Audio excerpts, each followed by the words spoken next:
lo que dice la palabra de Dios ahí en Mateo, capítulo 8. Capítulo 8, verso 28 al 34.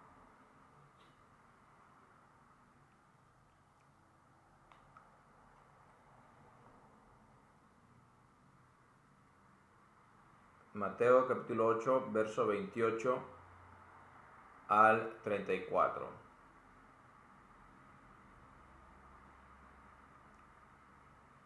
Dice, cuando llegó a la otra orilla, está hablando después de aquel momento en el cual Jesús calma la tempestad, que estuvimos meditando la semana pasada.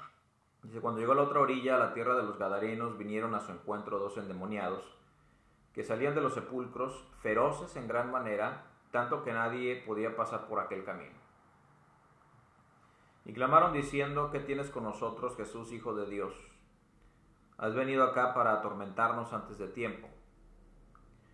Estaba paciendo lejos de ellos un hato de muchos cerdos, y los demonios lo rogaron, diciendo, si nos echas fuera, permítenos ir a aquel hato de cerdos. Él les dijo, id. Y ellos salieron y se fueron a aquel hato de cerdos, y aquí todo el hato de cerdos se precipitó en el mar por un despeñadero, y perecieron en las aguas. Y los que las apacentaban huyeron, y viniendo a la ciudad contaron todas las cosas, y lo que había pasado con los endemoniados. Y toda la ciudad salió al encuentro de Jesús, y cuando le vieron, le rogaron que se fuera de sus contornos. Saludamos a mi hermana Hilda, a mi tía Ana, a mi hermana Elvis. Dios los bendiga. Dios los bendiga. Y bueno, vamos a estar meditando porque creo que es muy importante, es muy interesante lo que nos va a presentar ahora el relato de Mateo, el Evangelio de Mateo, con respecto a Jesús, los milagros que realiza, el trato que tiene con las personas, con los discípulos, la respuesta de la gente que ve los milagros. Todo eso tenemos que evaluarlo, tenemos que prestar atención y no pasar por alto que hay un mensaje muy especial del amor de Dios hacia la humanidad, pero también de los intereses de la humanidad con respecto a la obra de Dios, con respecto a lo que viene presentándonos el relato, el pasaje en torno a este milagro precisamente. Mire, este relato, para empezar tenemos que prestar atención a ello. Saludos a Jorge Armando, Dios te bendiga, Jorge Armando. Este relato forma parte, voy a quitar un ratito los comentarios. Forma parte, hermanos, de lo que se conoce como un material sinóptico. No sé si han escuchado de los evangelios sinópticos. Cuando hablamos de los evangelios sinópticos estamos hablando de Mateo, Marcos, Lucas y Juan, en los que tienen un material en común. Hay relatos que tienen en común. Este pasaje entonces forma parte también de algunas narraciones y relatos que vienen en Marcos y Lucas. Y al hablar de encontrar relatos que aparecen en los otros dos evangelios, pues si usted presta atención y pone atención a lo que lee, no me va a dejar mentir que lo que dice Marcos y lo que dice Lucas difieren en ciertos sentidos, pero no necesariamente eso significa contradicción. Y no significa eso que verdaderamente los que escribieron, recuerde que se le llama Mateo, el Evangelio de Mateo como tal, por la tradición, se le llama al Evangelio de Marcos por la tradición. El que más se acerca a considerarse que no es propiamente la tradición la que considera a Lucas como autor del tercer evangelio, sino que verdaderamente, por lo que escribe posteriormente en Hechos, tenemos más certeza de que verdaderamente Lucas, ese hombre al cual Pablo llama como su médico amado, fue el escritor del evangelio, dado esa continuidad que hay entre el primer tratado y el segundo, cuando menciona en el capítulo 1 de Hechos que en el primer tratado enseñó las cosas, o le escribió a Teófilo las cosas que había hecho Jesús, y ahora le iba a escribir las cosas, o le iba a presentar las cosas que empezaron a hacer sus discípulos después de que Jesús asciende a los cielos. Y esto es muy importante. Ayer meditaba, por ejemplo, que sería un tanto vago entender los hechos históricos. Ya nos estamos acercando a una semana de iniciar Semana Santa. Los hechos históricos como la resurrección, como verdaderamente histórico, si no fuera por Lucas. Es decir, Lucas nos da ubicaciones históricas, nos da momentos históricos, y es un personaje histórico que le escribe a otro, del cual tal vez no tenemos plena certeza de quién era Teófilo. Otro personaje histórico, cosas que los discípulos consideraron hechos históricos. Es decir, la venida de Jesús, la muerte y la resurrección. Y esto es algo que debemos tomar en consideración, hermanos. Pero volviendo al punto de los evangelios sinópticos, tenemos que ver que hay algunas diferencias no contradictorias. Por ejemplo, vamos a comparar este relato de Mateo 8:28 con Marcos 5, 1 al 20. Nada más los primeros versículos de Marcos 5. Si se fija usted, en Mateo se mencionan 2 gadarenos. En Marcos se menciona un gadareno. Capítulo 5, verso 1. Vinieron al otro lado del mar, a la región de los gadarenos, y cuando salió él de la barca, enseguida vino a su encuentro de los sepulcros un hombre con un espíritu inmundo.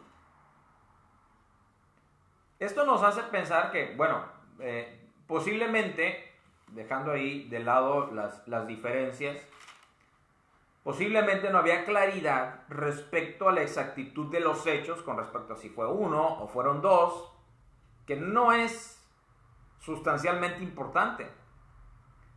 No es sustancialmente importante el hecho de si fue 1 o 2 endemoniados. No hace este relato el hecho de que Mateo mencione 2 y Marcos 1, no hace de este relato totalmente algo ficticio o algo incierto, sino que debemos pensar de que estas diferencias apuntan a pues las diferentes tradiciones. Mire, voy a tratar de explicarles cómo pudieron haberse escrito los evangelios.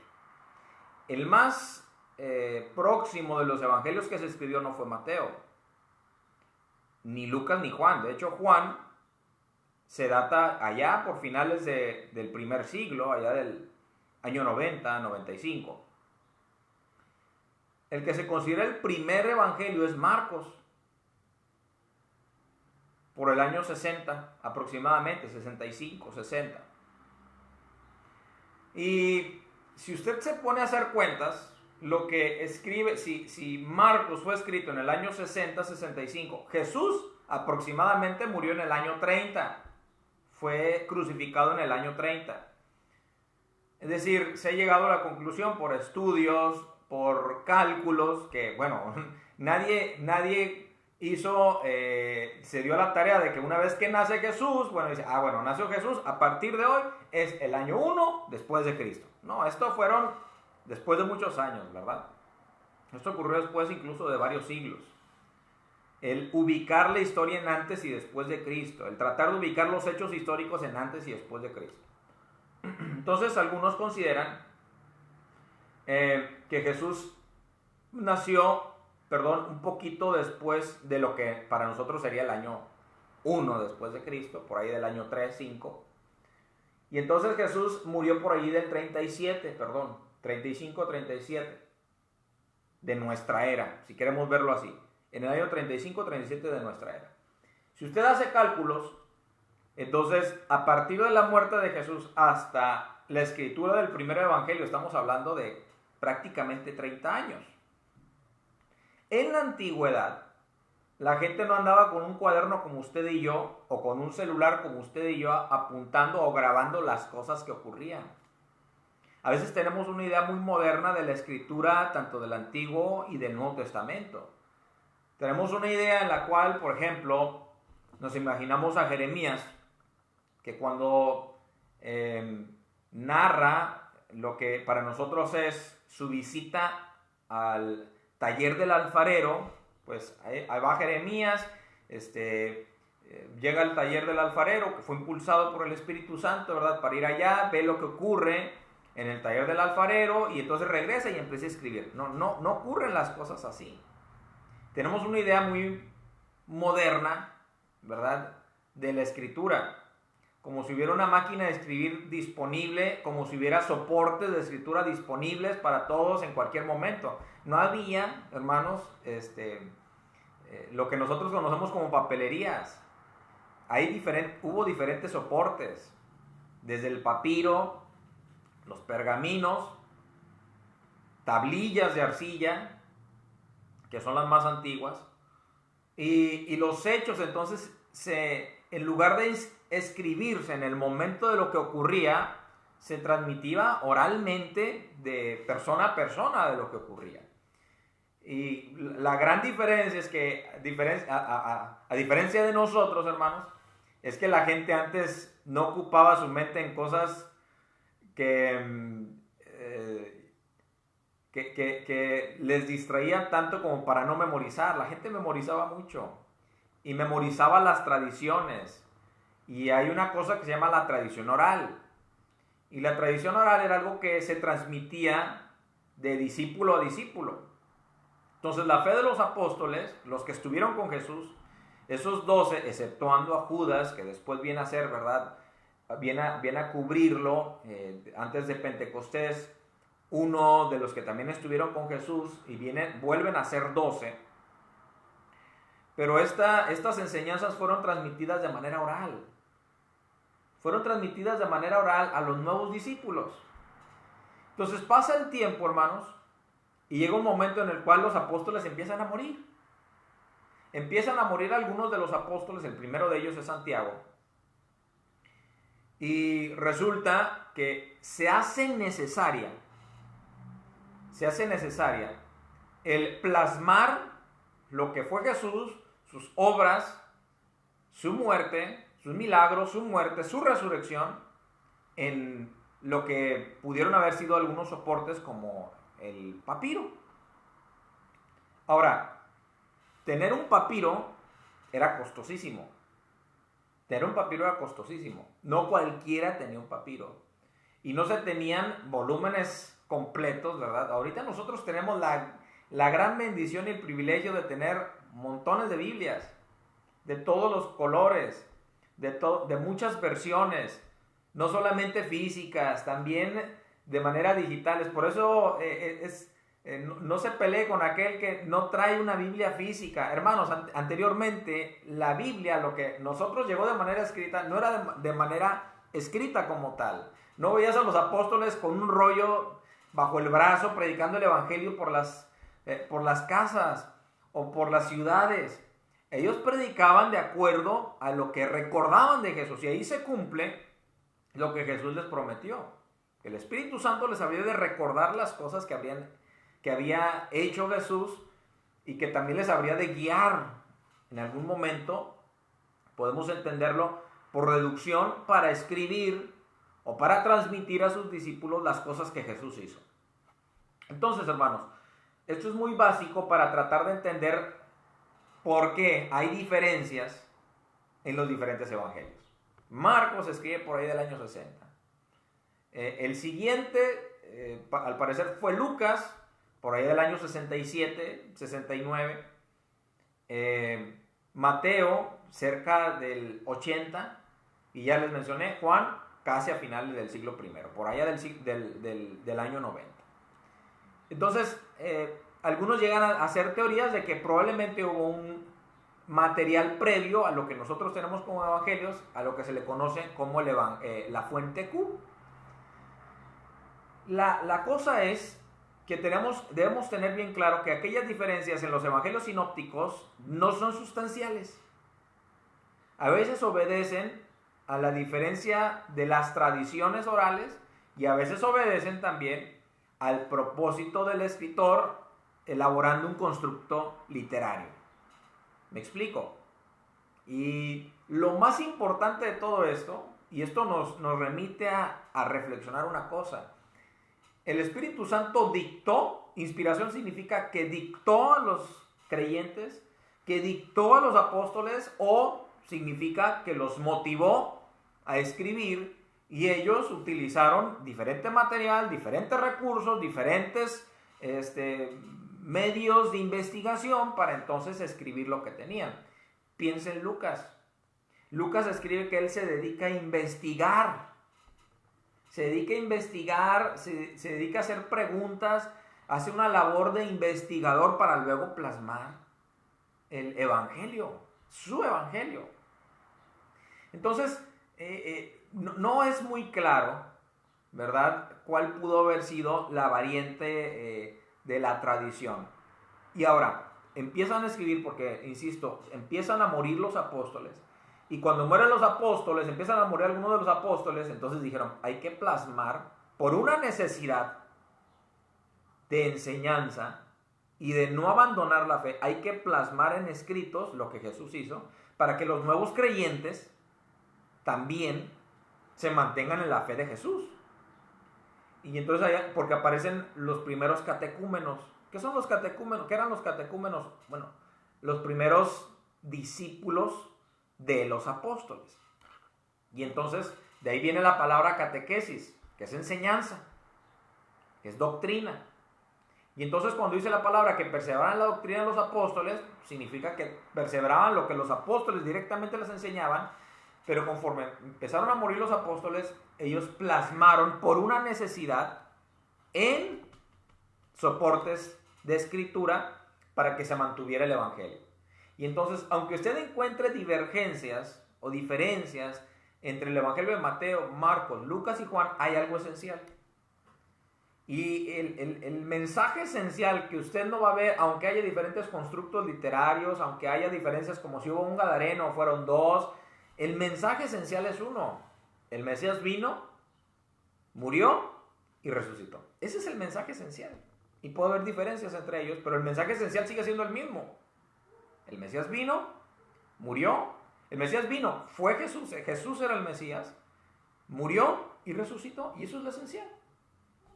Entonces, yo morí a pensar nuevamente que encontramos en el Evangelio de Mateo algunos elementos de un constructo literario para enseñar una verdad esencial que la enseña Marcos y que la enseña Lucas. Y más allá de fijarnos en el milagro, debemos fijarnos en el acto de Dios liberando a los endemoniados y la actitud de la gente que ve el milagro y cómo reacciona al milagro. Y hay una aplicación para nosotros. Y esto es importante. Esto es importante porque la Biblia tiene un mensaje que trasciende, hermanos. Que trasciende las épocas. Que trasciende los contextos culturales, los contextos económicos, políticos, incluso. Entonces, poniendo esto como introducción, vamos ahora a realizar así un breve, una breve reflexión en cuanto a los demonios, porque esto es algo que me interesa comunicarle, y yo sé que tal vez va a hacer algunas preguntas en algún momento, va a crear algunas inquietudes. No considero, y esto es algo muy importante, no considero saberlo todo, no lo sé todo, pero lo que sí considero es que lo que decimos saber tenemos que fundamentarlo en la Biblia. Hablando de la salvación, tenemos que fundamentarlo en la Biblia. Hablando de lo que Jesús hizo, de lo que significó, lo que ocurre en los evangelios, tenemos que fundamentarlo en la Biblia y de acuerdo también al desarrollo del conocimiento de la revelación, del plan redentor de Dios para la humanidad. Entonces, hablando de los demonios, la palabra etimológicamente en griego es daimon y significa espíritu, poder divino, y algunos diccionarios lo mencionan como significado de dividir o distribuir. Si usted ha leído algunas obras de Platón, se va a dar cuenta que, bueno, Platón escribe por allá del siglo 3, 4 antes de Cristo. Él utiliza la palabra demonio con un contexto. Pero, ¿se ha preguntado usted, si usted ha puesto atención a la Biblia y ha leído el Antiguo Testamento y el Nuevo Testamento, dígame en qué momento en el Antiguo Testamento usted encuentra la palabra demonio? Nunca. Usted jamás va a encontrar en el Antiguo Testamento, en los 39 libros que para nosotros los protestantes consideramos como inspirados por Dios, parte del canon de la Biblia hebrea o el Antiguo Testamento, no encuentra usted la palabra demonio. A veces pudiesen encontrarse algunas o considerar la deducción de que en algún momento hubo la participación o la acción de un demonio, por ejemplo en el caso de Saúl. Recuerdan que cuando el Espíritu de Dios abandona a Saúl a causa de la rebeldía, dice la Biblia que un espíritu malo, ahora aquí nos metemos en un problema, si decimos que es un demonio, dice un espíritu malo de parte de Jehová llega a Saúl para atormentarle. Pudieran algunos decir, ese era un demonio. No nos dice claramente la Biblia. No nos dice claramente la Biblia.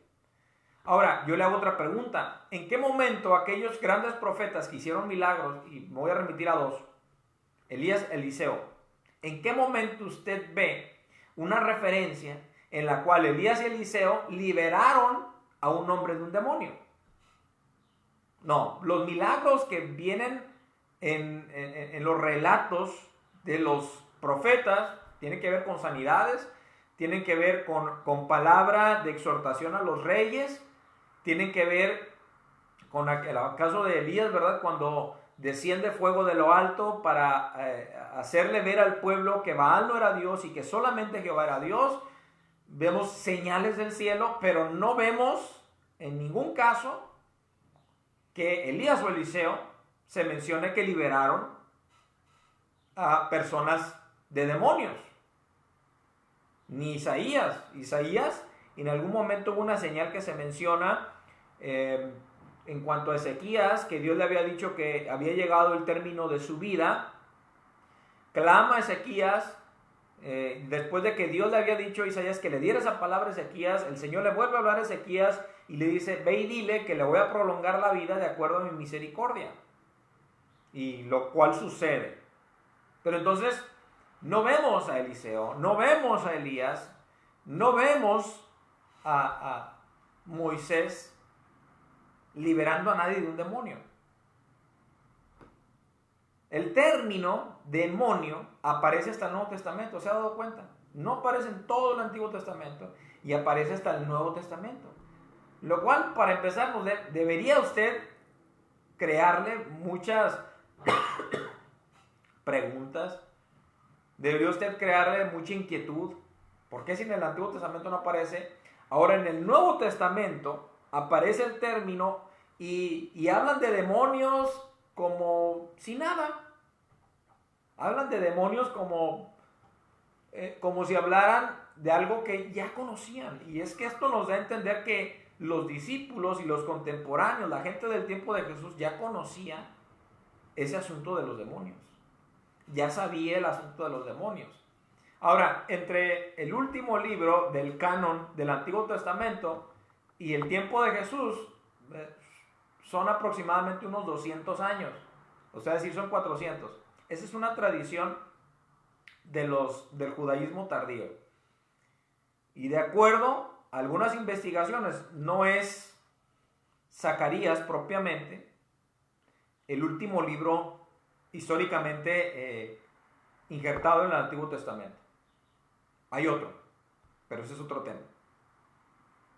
El punto es que entre ese tiempo hay mucha literatura a la cual se le llama la literatura intertestamentaria, en el cual se empieza a desarrollar ideas, concepciones en cuanto a los últimos, en cuanto al reino de Dios.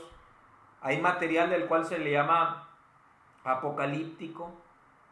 El Apocalipsis de Juan no es el primer Apocalipsis, hay otros Apocalipsis En el caso de Daniel, es un libro que se le considera dentro del género apocalíptico allá en tiempo del siglo II, siglo III antes de Cristo. Entonces, se crea una idea que cuando llegan los tiempos de Jesús ya todos sabían o conocían, usaban el término demonios. ¿Me explico? Pareciera entonces que la gente de los tiempos de Jesús ya están familiarizados con el tema. Ahora, le voy a decir algunas creencias que la gente tenía en la antigüedad respecto a los demonios. Insisto, no podemos saberlo a veces todo. La Biblia no nos dice todas las cosas. La Biblia a veces no nos dice todas las cosas. La Biblia, incluso la Biblia, no es un libro de ciencia. Es un libro que le compete a la historia de la redención. Y esto es algo que debemos entender. Porque a veces, por ejemplo, se podría usted preguntar, en la Biblia, ¿por qué no aparecen jamás los dinosaurios? Bueno, para empezar, el término dinosaurio no existía. Segundo, porque la gente de los tiempos bíblicos no sabían de la existencia de los dinosaurios. No sabían. La paleontología las ciencias como tal fueron hasta el siglo XVIII, XVII. Entonces no podrían saber los del Antiguo Testamento ni los del Nuevo Testamento el asunto de los dinosaurios. No les competía. Entonces, cuando vemos el término demonio, había algunas creencias que la gente tenía con respecto a los demonios. Por ejemplo, mire, fíjese lo que la gente creía con respecto a los demonios. Y usted me va a decir si no se parece a algunas creencias que a veces la gente tiene dentro de la misma iglesia cristiana.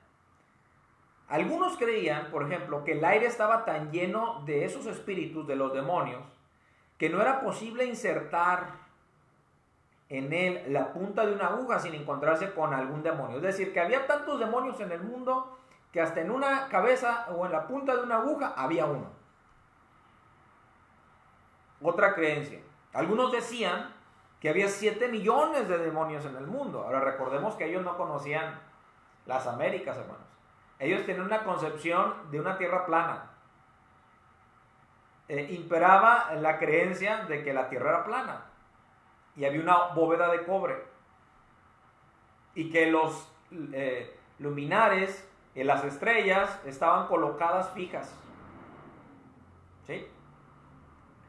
De alguna manera. Ellos creían que había 7 millones de demonios en el mundo. Y fíjense la creencia, hasta dónde llegó la creencia que decían que había 10,000 en cada mano de las personas. 10,000 en la derecha y 10,000 en la izquierda. Y que todos esos demonios estaban esperando la oportunidad para hacerte daño. Otra creencia, decían algunos que vivían en lugares inmundos, como las tumbas, y en otros lugares donde no había agua para limpiar. Es decir, hacen una relación entre la falta de asepsia con los demonios. Los lugares inmundos o los lugares sucios con los demonios. Hacen una relación.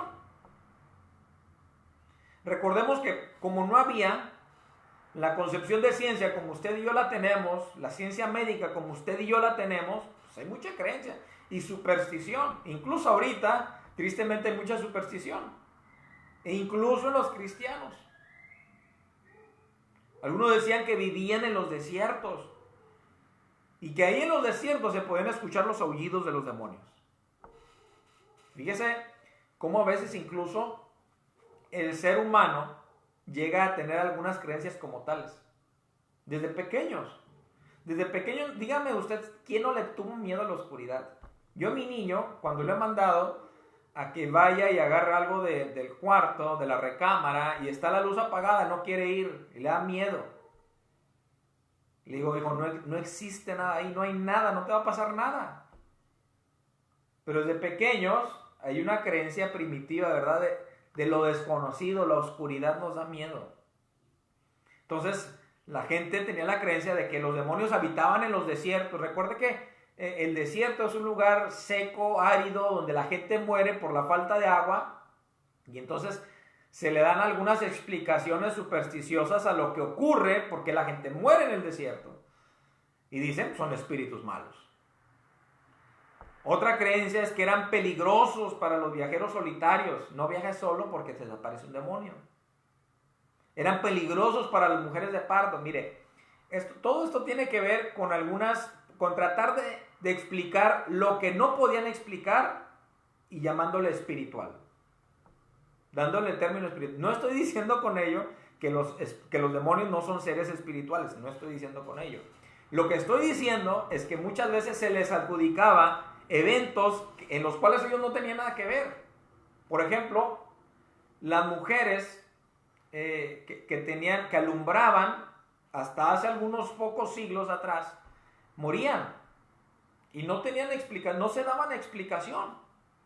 No tenían el conocimiento, por cuanto no había a veces el conocimiento científico como tal. No le daban una explicación a por qué la gente moría, las mujeres morían después de dar a luz. Y se morían también los pequeños al nacer. Hasta que hubo un hombre, no recuerdo ahorita el nombre, a lo mejor Jorge Armando se puede acordar, que hubo un hombre que empezó a hacer pruebas como lavarse las manos. ¿Por qué? Porque a veces estaban atendiendo a otro o venían de un lugar con las manos contaminadas, ayudaban o asistían en el parto a la mujer, tocaban, ¿verdad? El cuerpo de la mujer, el cuerpo del pequeño y recibía infecciones y morían. A veces hasta los dos, y había un alto índice de muertes. Incluso puede ser que algunos tal vez entendieran que la gente en los partos moría, las mujeres morían en los partos a causa de los demonios. Decían también, en la creencia es que la esposa y el esposo recién casados debían tener cuidado. Los niños que salían de noche, mire, esto es muy clásico, ¿no? Algunos aprovechan el temor de lo desconocido de los niños para que estos, no tratando de racionalizar por qué no deben hacer X o Y actividad, les ponen el tinte de algo desconocido. Entonces decían, bueno, los niños que salen de noche se los lleva el demonio. Como ahorita, ¿no? Que la Llorona y que tantas cosas que yo no he escuchado jamás la Llorona. Yo nunca he visto ninguna aparición. He visto cosas que después digo, era eso, era una rama, era lo otro. Y había esa creencia, ¿no? De que también los demonios atacaban a los viajeros de noche. Entonces, había muchas creencias, y todas infundadas, muchas de ellas infundadas, muchas de ellas supersticiosas, y muchas de ellas atribuyéndole a los demonios cosas que no hacían ellos y que no les competía hacer a ellos. Pero la Biblia en ese sentido nos da algunas claves para entender cuál es la obra de los demonios. El origen. Algunos sostenían que los demonios vivían desde el origen del mundo. Incluso, por ejemplo, lo que para nosotros conocemos antes del relato de Noé y el arca, dice que los hijos de los hombres, que se multiplicó la maldad del mundo, y los hijos de los hombres vieron, las hijas de los hombres, empezaron a procrearse con los hijos de Dios. Y entonces a partir de ahí empezaron a nacer gigantes. Esto, claro que es una creencia que tenían los judíos por allá del judaísmo del segundo templo, lo cual no se puede sostener. Utilizan este pasaje algunos para decir que el origen de los demonios es ese. Es que, bueno, en algún momento los ángeles vieron a las mujeres, vinieron, tuvieron relaciones con las mujeres y de ahí nacieron los demonios. No puede haber una relación entre lo que es un ser espiritual y un ser material. Alguien con cuerpo, en sí sostenible. Y luego aparte que dé a luz a otro ser. Entonces son creencias que la gente tenía, ¿no? Y que en algunas ocasiones son puestas ahí en una cultura, como la cultura judía, para tratar de explicar algunas cosas. que a veces son inexplicables. Tenemos que entender que hay cosas que no podemos explicar, que hay cosas que no podemos saber totalmente. La ciencia en muchos sentidos nos ayuda, pero es limitada. No es ilimitada. La ciencia a veces se puede limitar a lo material, pero no lo sabe todo. No conoce todo. No puede explicar muchas cosas. Entonces, obviamente, cuando una persona se convencía de estar poseída, reproducía síntomas de una posesión diabólica, como ocurre ahorita con la autosugestión. Si una persona se autosugestiona de que está enferma de X enfermedad, empieza a veces a transmitir o a emitir algunos síntomas de una enfermedad, porque se ha sugestionado. Entonces a veces la gente, ¿verdad?, se convencía de estar endemoniada y entonces empezaban a aullar y empezaban a hacer cosas que parecieran que está endemoniada. Ahora, la Biblia y lo que ocurre con los relatos bíblicos y la experiencia de los hombres de Dios nos han enseñado de la realidad de los demonios. ¿Qué son? Exactamente no lo sabemos. Solamente sabemos que son seres malignos que aprisionan al poseído, de acuerdo a lo que dice la Biblia, y de acuerdo a este relato, y de acuerdo a muchos otros relatos, los demonios poseen al ser humano para limitarle en su voluntad. Aprisionan al poseído. La Biblia no es clara del por qué o cómo una persona llega a ser poseída. Esto debemos entenderlo muy bien, hermanos, porque mire, por ahí no falta quien diga, y a lo mejor ya ha escuchado usted este término, que no sé de dónde lo sacaron, porque de la Biblia estoy seguro que no. Dicen, es que abriste puertas. ¿Qué es abrir puertas? Dice, no, es que una persona fue poseída porque abrió puertas. La Biblia nunca nos dice cómo una persona se poseía. La Biblia solamente se remite a decirnos cuando una persona estaba poseída. Y que esta persona es liberada en el nombre de Jesús. Es decir, por la autoridad que Jesús le ha otorgado al creyente, no por sus fuerzas, no por su santidad, no por el nombre de Jesús, la autoridad, porque nadie es tan santo como para merecer o tener poder, sino que este se lo ha otorgado Jesús a sus discípulos.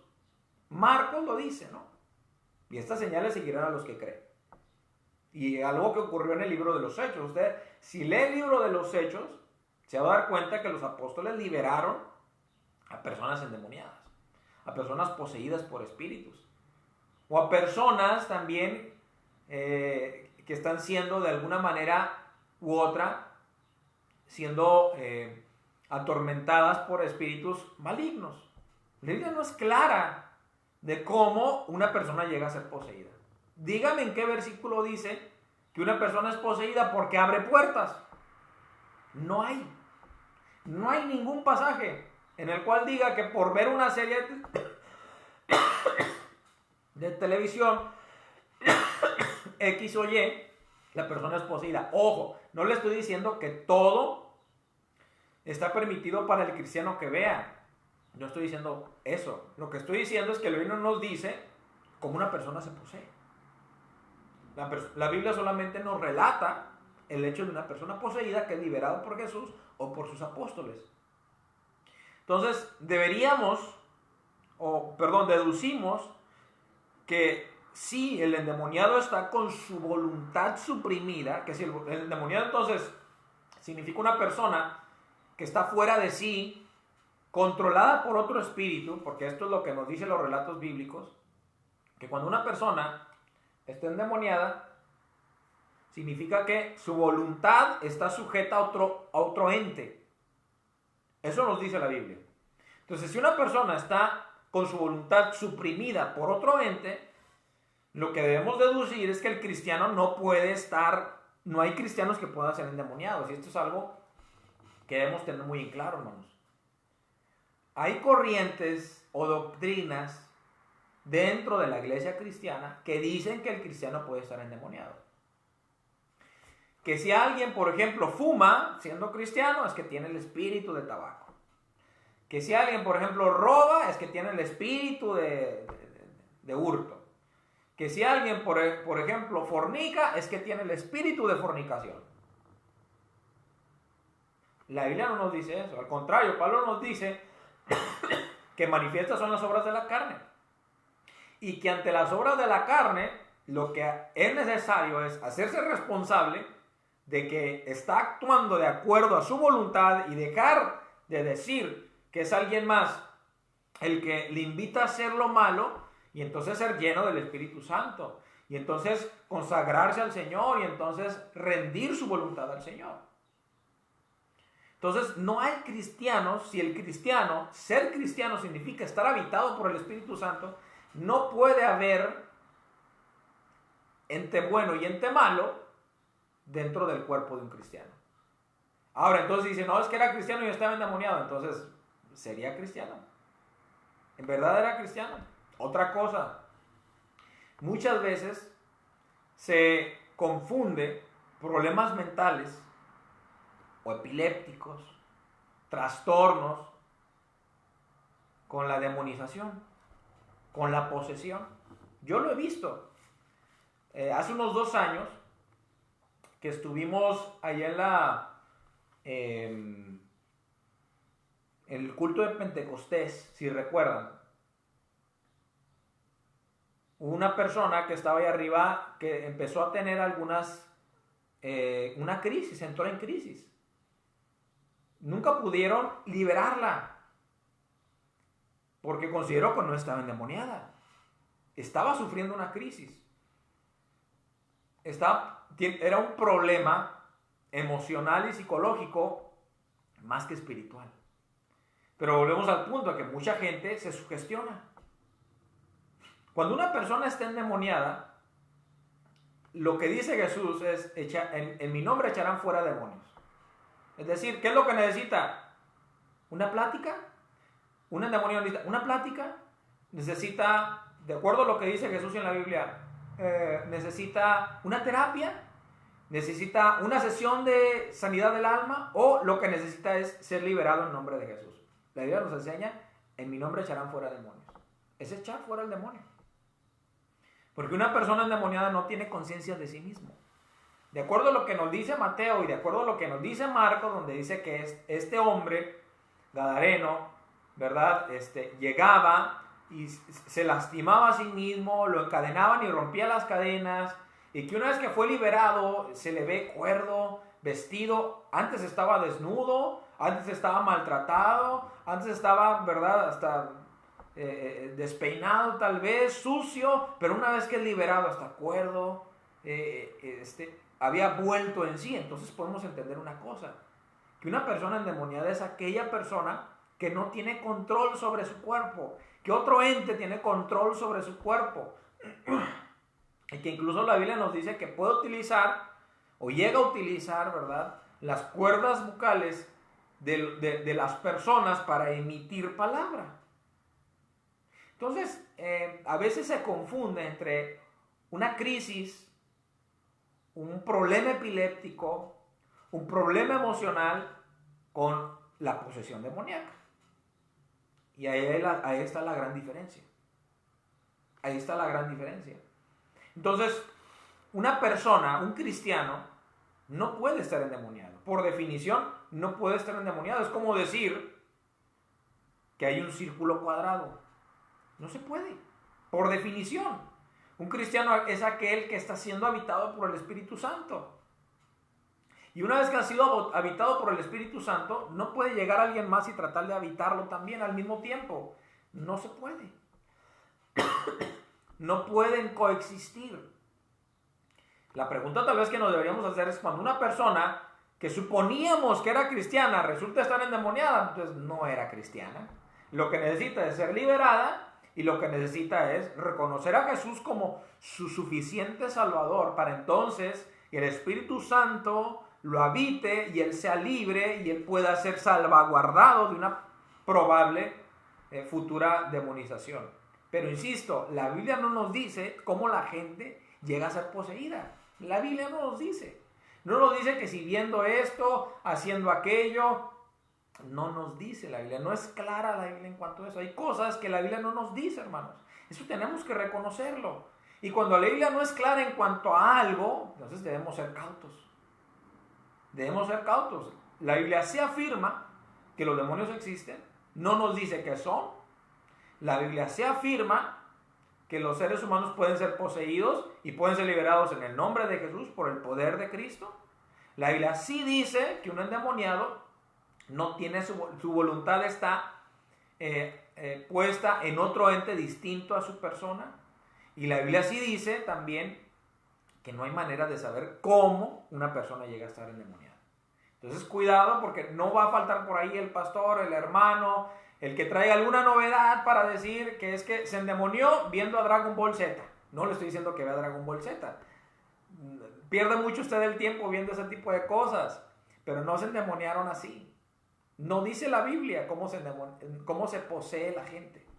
Porque abrió puertas. La Biblia jamás nos menciona cómo se abren las puertas. ¿Qué puertas? ¿Qué significa esas puertas? ¿Me explico?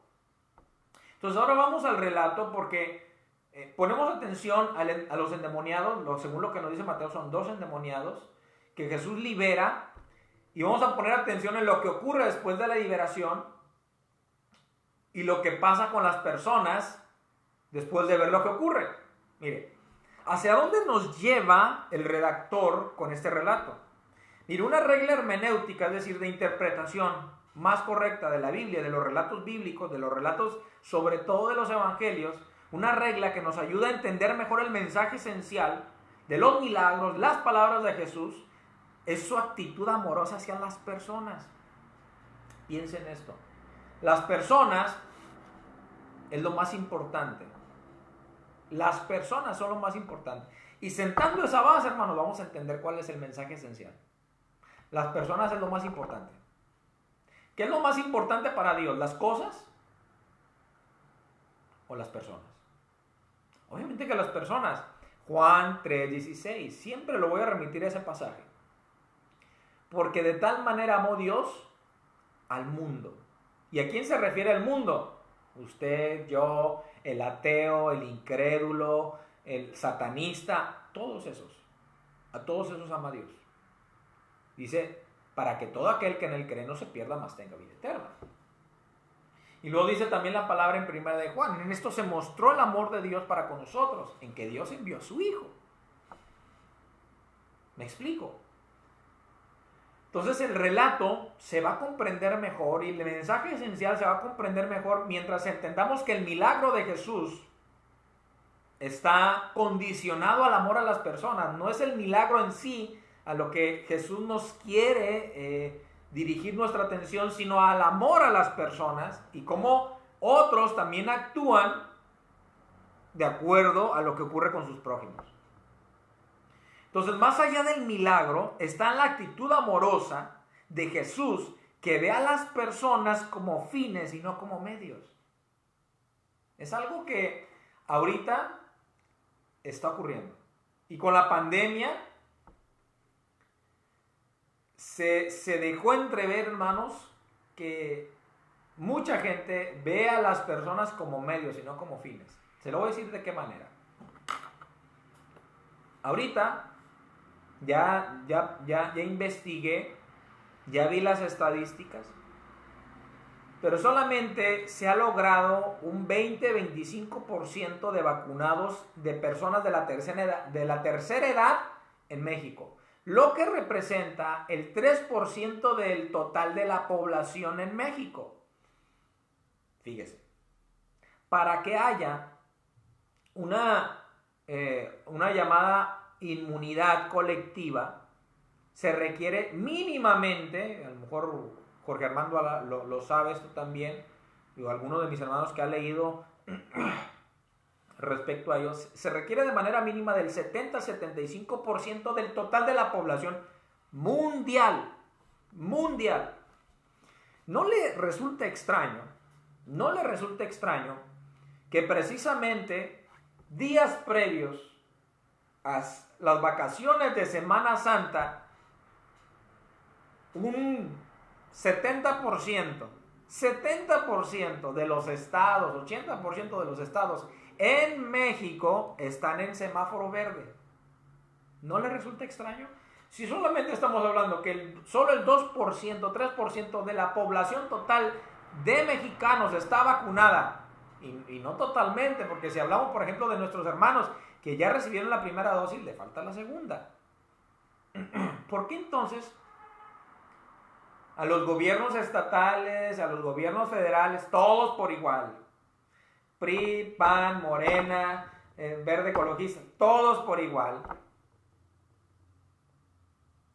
dieron luz verde y dejaron de hacer hincapié en las medidas sanitarias? Bueno, hay varias razones, y muchas de ellas son las motivaciones económicas. Se acerca la Semana Santa, ¿y qué es lo que importa? ¿Qué es lo que realmente le importa al empresario? ¿Qué es lo que realmente le importa al político, a la mayoría de los políticos? ¿Qué es lo que realmente le importa a los que están en el gobierno federal, estatal y local? A la mayoría, ¿qué es lo que realmente le importa? Es la economía. Les importa más la economía que la integridad física de sus ciudadanos. Esa es la realidad. Le digo por eso. Porque si bien se vino a la baja el contagio, por razones del cambio de estación, porque se vino un brote fuerte en diciembre, muchos muertos en diciembre, muchos allegados a nosotros en diciembre. Ojalá y nos equivoquemos, pero lo que dicen algunos es que se viene un tercer brote. En Brasil ya está ocurriendo, en Italia ya está ocurriendo. Y no estamos preparados con los vacunados. ¿Por qué? Porque los que ya se vacunaron todavía no cumplen con todo el esquema. Y porque algunos también dicen, no creo en la vacuna, no tengo evidencias, pero tampoco dudas. Como diría Elmo. No tengo evidencias, pero tampoco dudas. Pero no, la vacuna está mala. ¿Por qué? No sé, pero está mal, no creo. No hay evidencias. No dan evidencias los que dicen que la vacuna es mala. He leído y escuchado a pastores últimamente. Uno, creo que de Costa Rica, no voy a decir su nombre, que dice que la mascarilla es una manera en la cual el nuevo gobierno mundial se va a imponer sobre la iglesia y sobre el mundo. Y que cuando te pasan el sensor de... Esto me da risa. Cuando te pasan el sensor el termómetro digital sobre la mano y sobre la cabeza, ya te están entrenando para recibir la marca de la bestia en la mano derecha y en la frente. Lo que es no entender lo que son los géneros literarios apocalípticos. Eso es lo que es no entender. Y tener una idea literalista de los pasajes bíblicos. No siempre es literal las cosas, hermanos. Si todo fuera literal, entonces cuando Jesús dijo, yo soy la puerta, ¿cómo se imagina Jesús? Cuando Jesús dijo, yo soy la vid. Cuando Jesús dijo, yo soy el pan de vida. ¿Se tiene que entender literalmente o hay un mensaje? Obviamente hay un mensaje. Obviamente es una manera literal en la cual Jesús quiere enseñar una verdad esencial. Pero muchos se lo llevan literalmente. Entonces también, no, es que dice que en la mano derecha y en la frente te van a marcar con la marca de la bestia. Qué fácil sería. Los que no son cristianos, ya leí en Apocalipsis que dicen que con la marca en la cabeza y en la mano derecha, pues entonces no me la pongo y ya con eso me salgo. Qué fácil sería, ¿verdad? No, tiene otra connotación, tiene otra manera de entenderse ese pasaje. Entonces, tristemente muchos ahorita están tomando decisiones, hermanos, de una manera no razonable. De una manera en la cual dicen incluso que es que no tienes fe. Y es que el que tiene miedo no tiene fe. Y muchos incluso, por ejemplo, ahorita usted ve los restaurantes abiertos para niños también. Usted ve el mall abierto para niños también. ¿A ellos le importa a la gente o le importa ganar? Póngase a pensar. ¿Le importa verdaderamente a la gente? ¿Usted cree que al empresario le importa a la gente? o le importa mantener a flote su empresa? Contéstelo. Entonces podemos entender, con este relato vamos a entender algo muy, muy importante que se aplica a este momento que estamos viviendo. El carácter amoroso de Dios en Jesús liberando a los hombres poseídos. Eran 2 hombres, según lo que dice Mateo, que son liberados. ¿Y por qué los libera Jesús? Para que vean los discípulos que Él es el mero bueno. Para que la gente a sus alrededores sepan que Él es el Mesías. No. Jesús no hace las cosas por un motivo egoísta, hermanos. Si Jesús hubiera tenido esa actitud, lo hubiera hecho desde el principio. ¿De qué manera? Cuando el diablo le dice, dile a esos panes que se conviertan en pan. Si Jesús fuera egoísta, hubiera dicho, pues sí, tengo hambre, ¿por qué no? Conviértete en pan. No lo hace. Porque Jesús no vino a hacer su obra. Jesús le dice a la gente que lo está escuchando, no he venido a hacer mi voluntad, sino la voluntad del que me envió. ¿Y cuál es la voluntad del que le envió? Mostrar el amor del Padre. ¿Y por qué libera a los endemoniados? Por amor. Por amor. Tristemente hoy vemos muchos sanadores que no sanan o no dicen sanar por amor. Es para que vean qué unción tengo, qué poder tengo. Y muchos ahorita construyen grandes iglesias, y acabo de ver ahorita, por ejemplo, al apóstol, Guillermo Maldonado. Guillermo Maldonado jactándose de que en años pasados construyeron un templo con $30 millones y que la gloria postrera será mayor que la primera, por lo tanto van a construir un templo de más de $30 millones, porque eso dice Dios y porque viene el super money, el mega money. ¿Qué le importa a Guillermo Maldonado? ¿La gente o el dinero? ¿Qué le importa a muchos en este tiempo? ¿La gente o el dinero? El dinero. Y esto es algo, hermanos, que viene desde la antigüedad y lo vamos a ver a continuación. ¿Qué diría un economista que ve que al liberar Jesús a 2 endemoniados, un hato de cerdos va al precipicio y se muere? No, sube el cerdo y no contiene. ¿Cierto? Para el economista, valen más los cerdos que los endemoniados. ¿No? Para el economista, valen más los cerdos que el endemoniado. Al economista no le importa que estos 2 hombres estaban siendo atormentados. Estábamos también, Jesús. ¿Cómo es posible que hayas liberado a estos 2 hombres y ha ocurrido esto? Y fue lo que pasó con la gente que vio el milagro de Jesús. Dice el versículo 33, y los que apacentaban, después de que Jesús libera a los endemoniados, después de que dice el relato, y yo creo que aquí entra el constructo literario de Mateo, al mencionar que van a los cerdos, ¿qué beneficio tendría que los demonios fueran a los cerdos? No, aquí trata de enseñar una verdad importante, que es el egoísmo del ser humano por su prójimo. Al hombre egoísta no le importa ver con su dignidad al ser humano. Al egoísta le importa su propio bien. No le importa a los demás. Y hasta incluso se basan en pasajes bíblicos para su manera de pensar. Es que dice la Biblia que amarás al Señor tu Dios, amarás a tu prójimo como a ti mismo. No puedes amar al otro si no te amas primero a ti. Eso no dice el pasaje. Eso no dice el pasaje. Lo que dice el pasaje es que así como tú te sustentas, tú también debes sustentar al prójimo. Debes ayudar a sustentar al prójimo. Entonces, fíjese lo que pasa. El versículo 33. Y los que apacentaban huyeron. Y viniendo a la ciudad contaron todas las cosas. ¿Y qué pudieron haber dicho? Si hubieran sido personas que realmente les interesaba a estos 2 hombres que estaban siendo atormentados día tras noche por los demonios, hubieran dicho, no, vino un hombre y liberó a estos hombres.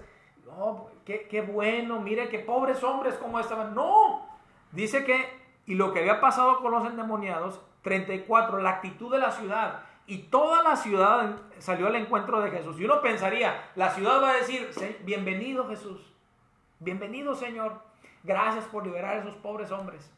Gracias por liberar a estos pobres atormentados. No, la actitud de la ciudad fue la siguiente: y cuando vinieron le rogaron que se fuera de sus contornos. Puede ser por diferentes motivos.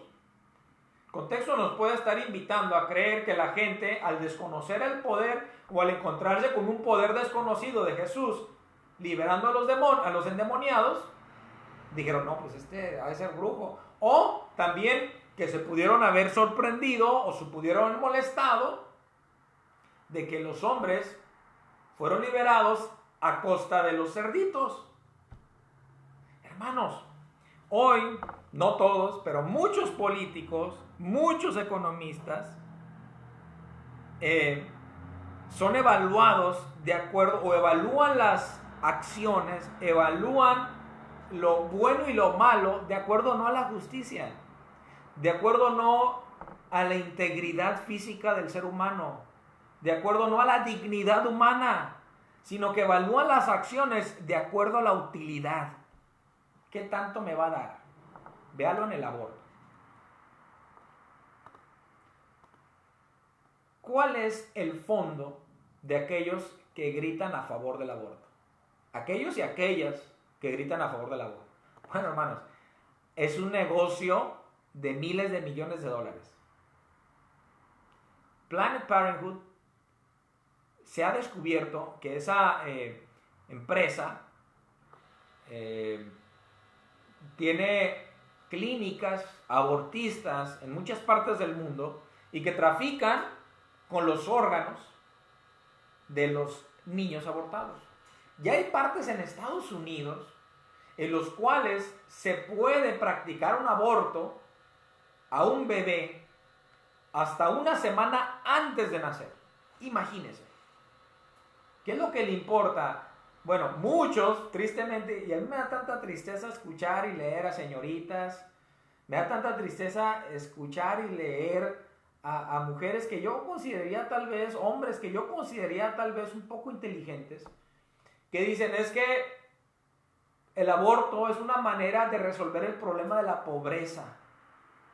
O sea, ¿hasta qué punto llega el egoísmo del ser humano? O sea, no es la manera de decir, bueno, es que me voy a hacer responsable. No es que, porque muchos arguyen que es que hay muchas mujeres violadas. Es un porcentaje mínimo y es lamentable que la mujer sea violentada y es algo que debería recaer una pena fuerte sobre el violador, sobre aquel que violenta a las mujeres, claro está, pero ahí es un porcentaje muy pequeño de mujeres embarazadas a causa de una violación. El 98%, usted vea las estadísticas, el 98% de las mujeres que fueron a practicarse un aborto, lo hicieron porque no querían que el bebé que venía en camino interviniera en sus planes a futuro.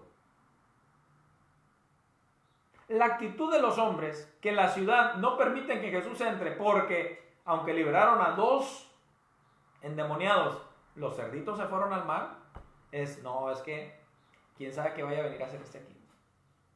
Viene a practicar el desorden. La justicia, hermanos, es algo que tiene un precio alto a veces. Y si hablamos de justicia, a veces la justicia, por ser justos, nos va a corresponder darle lo justo al trabajador, aunque yo gane menos. Es darle lo justo, darle la honra a quien se le debe, aunque yo gane menos a veces. Aunque yo no tenga, no para comer, porque a veces la justicia no tiene que ver con eso, no para mis deleites y placeres carnales. El aborto es un acto injusto porque está basado en el egoísmo, hermanos. El aborto es un acto injusto porque está basado en el egoísmo. Y Jesús viene a darle dignidad a los endemoniados. Aquellos que tal vez la gente ni de comer les aventaban, tenían que andar buscando por ahí los demonios, cómo los cuerpos de estos hombres estaban poseídos por demonios y tristemente no tenían dignidad. Y a los hombres, ¿qué era lo que más les importaba? Sus cerdos. Ahora, claro que en el Antiguo Testamento y de acuerdo a la cultura judía, los cerdos es una manera de expresar lo inmundo. lo inmundo. Cuando vemos, por ejemplo, el pasaje del hijo pródigo, dice que cuando pierde toda la herencia, llega a encontrar un trabajo apacentando a los cerdos, dando a entender que cayó lo más bajo posible. Es un constructo literario en el cual nos hace entender que aquello que no dignifica al ser humano es inmundo, no es justo, no es bueno. Y que debemos valorar nuestras acciones, nuestras políticas, nuestra manera de ver el dinero, nuestra manera de ver las cosas, no de acuerdo a cuánto gano y cuánta utilidad me da, sino de acuerdo a lo justo. De acuerdo a lo que es justo. Uno de los mensajes de los profetas del Antiguo Testamento no es declara, decreta, sino el Señor te ha declarado que es bueno hacer justicia, misericordia y humillarte ante tu Dios. Pero, ¿cuál es el mensaje de los profetas hoy? ¿Cuál es el mensaje de los apóstoles hoy? Decreta, declara, y se parece mucho a la nueva era, hermanos. Ahorita, hoy, que es el equinoccio de primavera, pues muchos han dicho, yo he visto ahí algunas personas que conozco que creen en esas cosas, esas supersticiones. Hoy es el día en el cual decretas al universo para que se haga realidad. No se parece mucho a lo que dicen ahora los apóstoles. No se parece mucho a lo que ahora dicen los profetas. Porque andan de acuerdo a los ídolos de su corazón. ¿Qué es lo que desean los ídolos de su corazón? Quiero decirle algo muy claro. Y que tal vez a veces va a ser incomprensible para muchos, hermanos. Si hablamos de lo que le conviene a nuestra iglesia, en términos monetarios, le conviene abrir. En términos económicos, le conviene abrir. Porque en este tiempo, muchos, aunque gracias a Dios han mantenido su trabajo, por alguna u otra razón, no los juzgo, por alguna u otra razón se han olvidado de ser responsables con su familia. Con la familia de la fe, que es Nueva Betel. Y podría yo decir, pues vamos a abrir para que la gente venga y aporte, porque hay que aportar. Si la motivación para lo que hacemos es el dinero, hermanos, estamos mal. Si la motivación para lo que hacemos es el egoísmo, es que yo no me siento bien, es que ya no aguanto, es que estamos mal. Yo le he dado muchas vueltas al asunto que se está viviendo ahorita. Muchos han abierto, no los juzgo por ellos, ellos saben.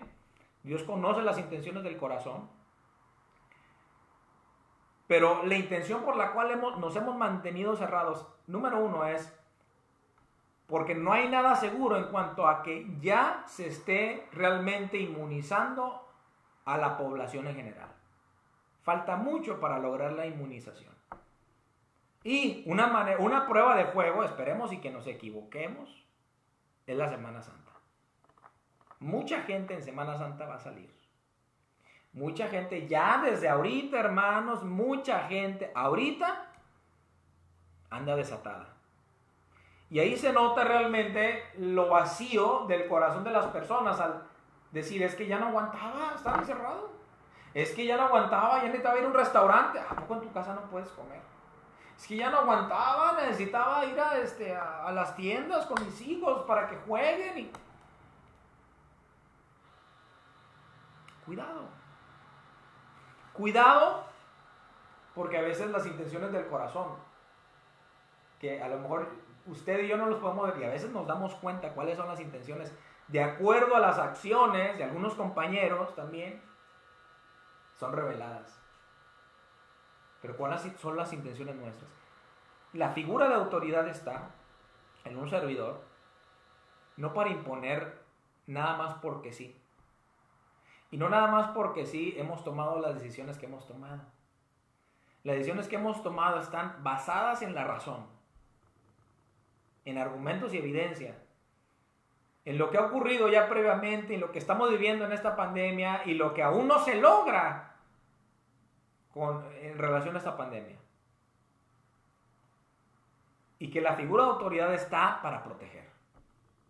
Tristemente muchos no lo ven así. Tristemente muchos no lo ven así, hermanos. tristemente. Le voy a decir por qué, porque muchos en este tiempo han pensado de una manera egoísta. Han pensado, y ya sus deseos de salir de la ciudad. Hermanos, nosotros no hemos salido de la ciudad. Nosotros tenemos unas ganas enormes de ver a nuestra familia, a mi familia política, de ver a mi suegra, y nos hemos quedado como estamos porque sabemos que hay un riesgo y que no puedo considerar mis deseos mayores que el bienestar de mi prójimo. Estos hombres, los que apacentaban a los cerdos, no les importó la bendición de ver a estos dos hombres liberados. A ellos les importaba sus cerdos. Decían, hemos perdido. Y sabes que no queremos nada con Jesús. Era justo, yo le hago la pregunta, ¿era justo que los dos hombres fueran liberados? Claro. Pero el pueblo no vio eso.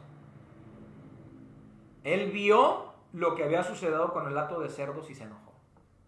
El egoísmo se disfraza a veces, hermanos, de piedad, de espiritualidad, de santidad, pero pone su mirada en la utilidad.